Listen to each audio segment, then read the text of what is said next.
दोस्तों, देश में चुनावी माहौल है।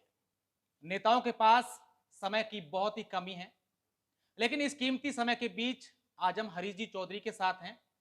बड़े इत्मीनान से हम इनसे बातचीत करेंगे, जानने की कोशिश करेंगे कि इन चुनावों में किस तरीके के मुद्दों के साथ कांग्रेस इस बार चुनाव लड़ रही है।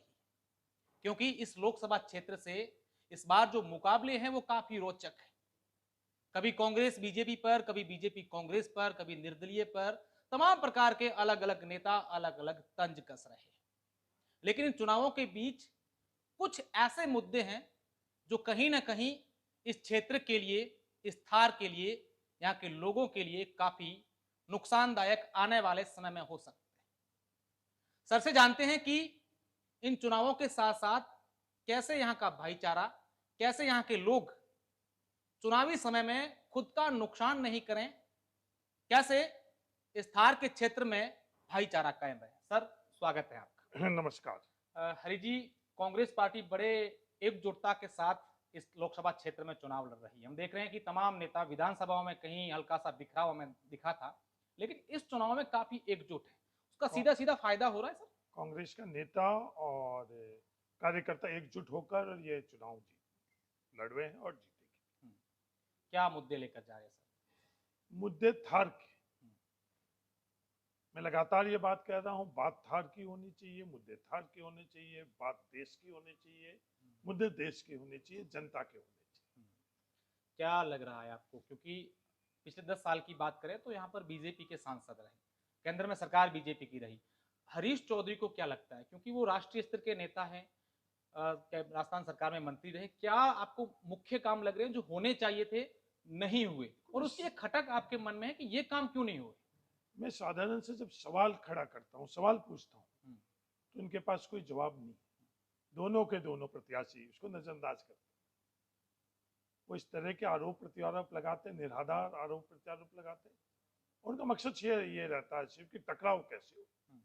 उदाहरण के तौर पर जब मैंने ये बात करी, लगातार मंचों से मेरे संदर्भ में बात कर रहे हैं दोनों प्रत्याशी, तो मैंने ये बात रखी कि 2009 के अंदर प्रति व्यक्ति औसतन आय प्रति परिवार को जो 17,078 रुपए जाती थी, उनकी जेब में जाती थी, वो 5 वर्ष के अंदर 7 गुनी होकर 2014 तक 2014 के अंदर 1,21,953, जो 7 गुना हुई।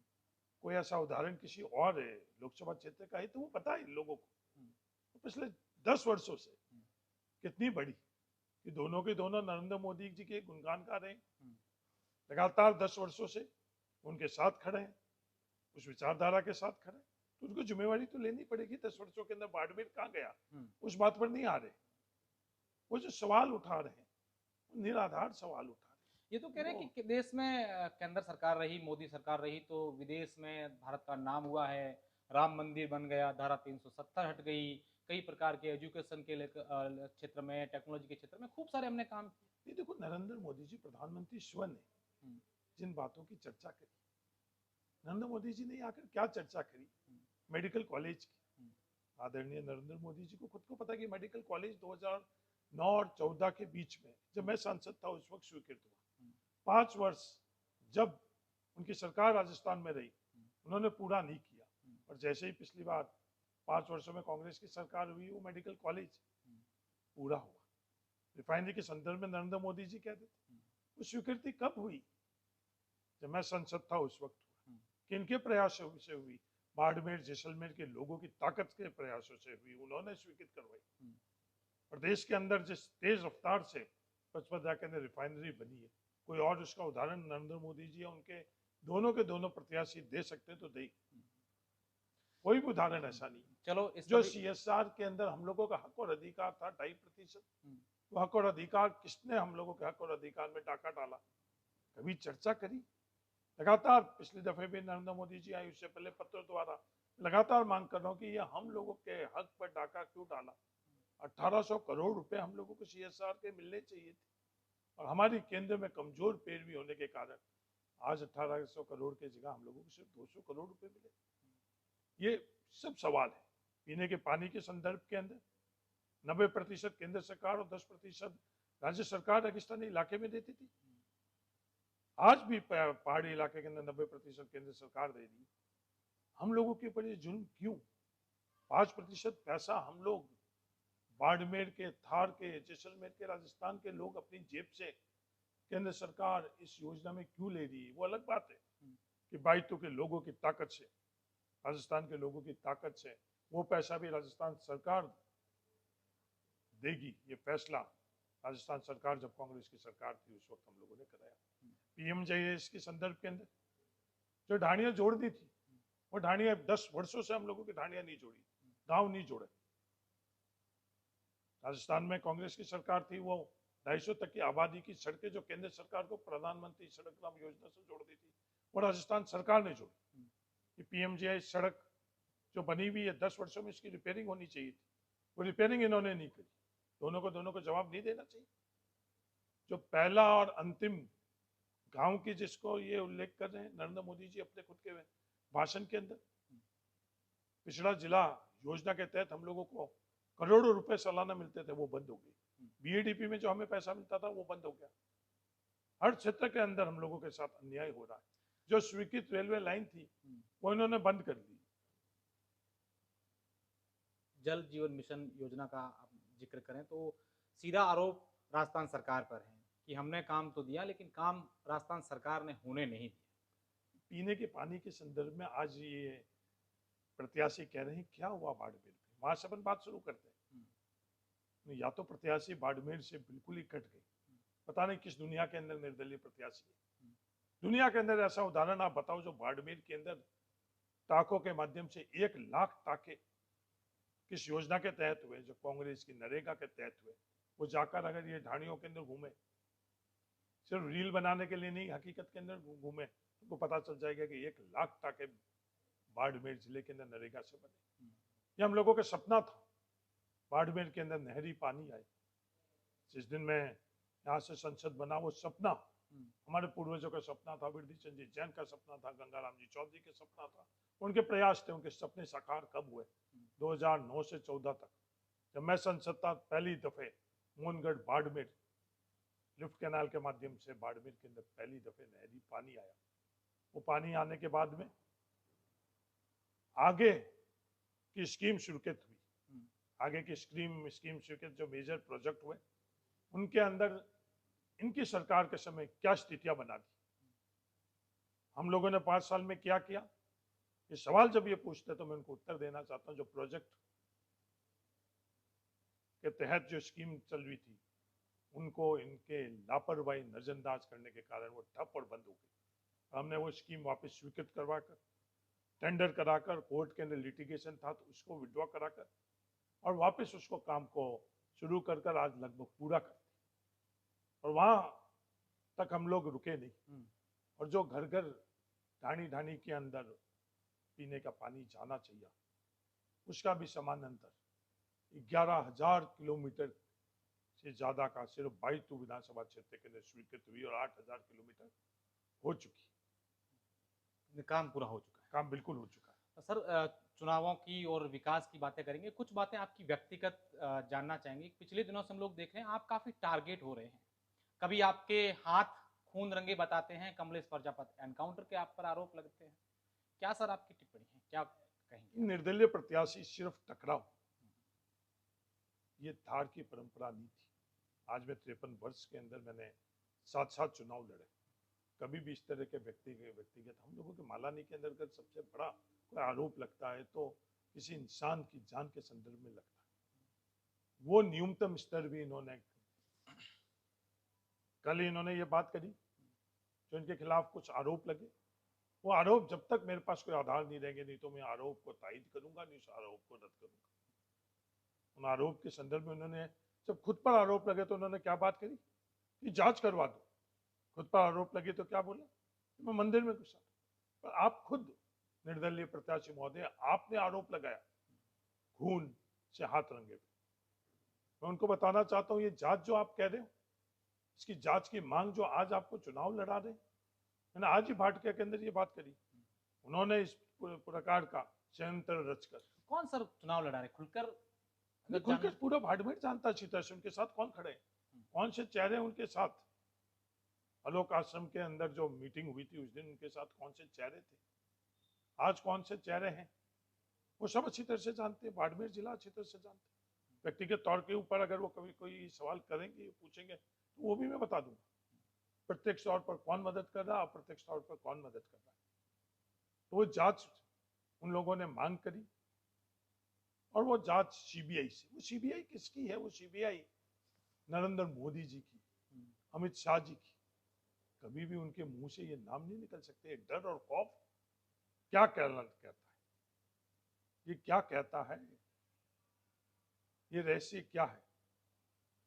नरेंद्र मोदी जी की सीबीआई ने एक दफे नहीं 3-3 दफे जांच करी। बाड़मेर में सीबीआई की टीम काफी समय तक रुकी भी 6 महीने बाड़मेर के अंदर सीबीआई की टीम रही, एक दफे नहीं 3-3 दफे जांच करी और मुझे बरी किया। ये उनको अच्छी तरह से पता है। उसके बावजूद भी सिर्फ और सिर्फ वोटों के कारण कैसे भावनाएं भड़काई उसका प्रयास कर रहे हैं। बाड़मेर के लोग बहुत समझदार है, जान चुके हैं सत्यमेव जयते।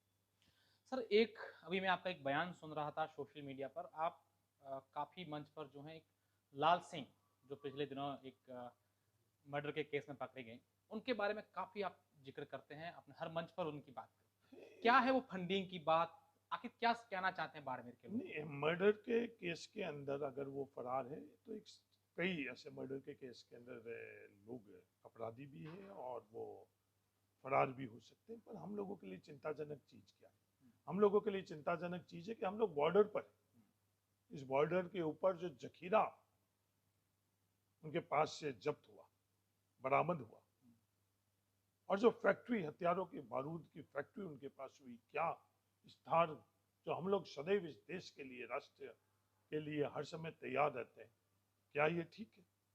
और सबसे बड़ी चिंताजनक जो सवाल हम लोगों के सामने आया था, रेंज आईजी खुद ने ये कहा कि लगातार इनको फंडिंग कर रहा है। प्राथमिक जांच हो चुकी है, निर्दलीय उम्मीदवार महोदय के खुद के विधानसभा क्षेत्र में ये पूरी की पूरी घटना घटित हुई, एक शब्द उनके मुंह से नहीं निकला। तो इसके संदर्भ में उनकी राय की, अगर वो गलत है तो उनको बोलना चाहिए कि ये जो पुलिस बोल रही है वो गलत है। अगर सही है तो सच्चाई के साथ खड़े रहने चाहिए। जब भी मेरे संज्ञान में ये बात आई तो तत्कालीन मैंने ये इस बात के संदर्भ में जो मेरा रुख था, मेरा पक्ष था, वो रखा। इनके ये होठ बंद क्यों, ये चुप्पी क्या कहती कि सिर्फ इस बाड़मेर से लगाव इनका सिर्फ राजनीतिक है और वोटों का है। एक सर और भी पिछले सवाल की अगर बात करें तो आपने एक भाषण में अपने एक संबोधन में कहा है कि कुछ लोग घर में बैठ करके सपोर्ट कर रहे हैं, रणनीति बना रहे हैं, कुछ लोग प्रत्यक्ष रूप से, कुछ लोग अप्रत्यक्ष रूप से। कहीं आपका इशारा कुछ ऐसे लोगों पर है जो आपकी पार्टी से ताल्लुक रखते हैं, संबंध रखते हैं? इस संदर्भ में अगर कोई प्रत्याशी बात करेंगे तो मैं बिल्कुल उन नामों का भी बात करूंगा। किसी के संदर्भ में कोई बात करेंगे, और नहीं तो इन चुनाव सिर्फ वोटों के लिए, सिर्फ मैं लांछन लगाने के लिए बात नहीं करूंगा। नाम की भी आवश्यकता पड़ेगी, इन वोटों की बात में मैं नाम भी, मैं नहीं, बाड़मेर का हर व्यक्ति जानता है।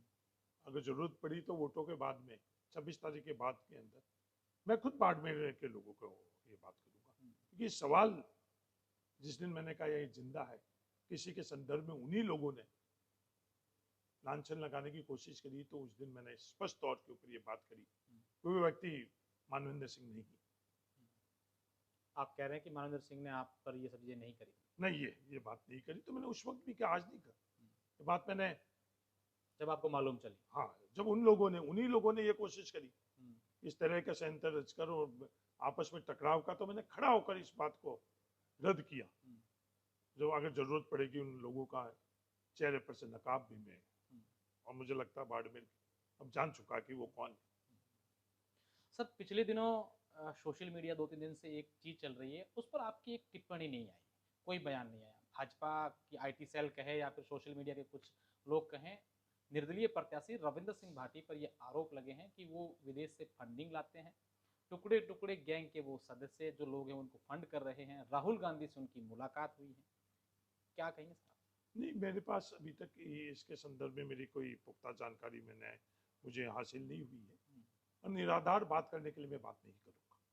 मैंने आज तक मेरे सार्वजनिक जीवन के अंदर जो भी बात करी वो आधार से करी, जब सच्चाई होगी तो मैं रोकूंगा। सिर्फ आरोप लगाने के लिए आरोप नहीं लगाऊंगा जो ये लोग कर रहे हैं, जो निर्दलीय प्रत्याशी महोदय खुद कर रहे हैं। कई सवाल उन्होंने उठाए, उन तमाम सवालों का मैं जवाब दूंगा, तत्व से दूंगा, सच्चाई से दूंगा, डाटा से दूंगा, फैक्ट से दूंगा। अभी आपने कहा कि निर्दलीय प्रत्याशी नरेंद्र मोदी और अमित शाह का नाम नहीं ले रहे, क्यों नहीं ले रहे सर? वो नहीं ले रहे हैं।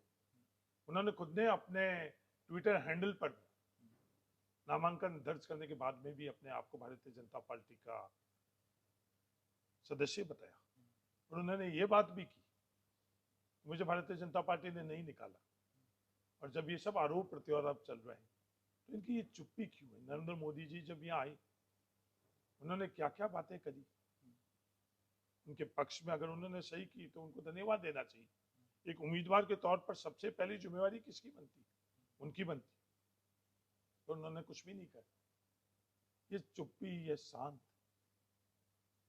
ये जो होठ, बंद होठ, ये क्या कहता है बाड़मेर अच्छी तरह से जानता है। तो क्या यही आधार है आपका कि भाजपा की और बी टीम बता रहे हैं? इनमें सिर्फ ये आधार नहीं है, खुद कह रहे हैं, निर्दलीय प्रत्याशी महोदय खुद कह रहे हैं, आज से नहीं कह रहे हैं, ये लगातार छात्र जीवन से ये बात कहते आ रहे हैं।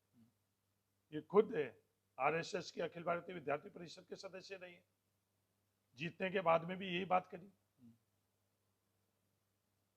आज तक भी वो यही बात कह रहे हैं, यही राष्ट्रवाद की बात करी। राष्ट्रवाद है जो यहाँ जो जखीरा यहाँ मिला उसमें इनका मौन राष्ट्रवाद है। राष्ट्र के साथ खड़े हैं या किसके साथ खड़े हैं? ये भारत माता की जय है या कुछ और है?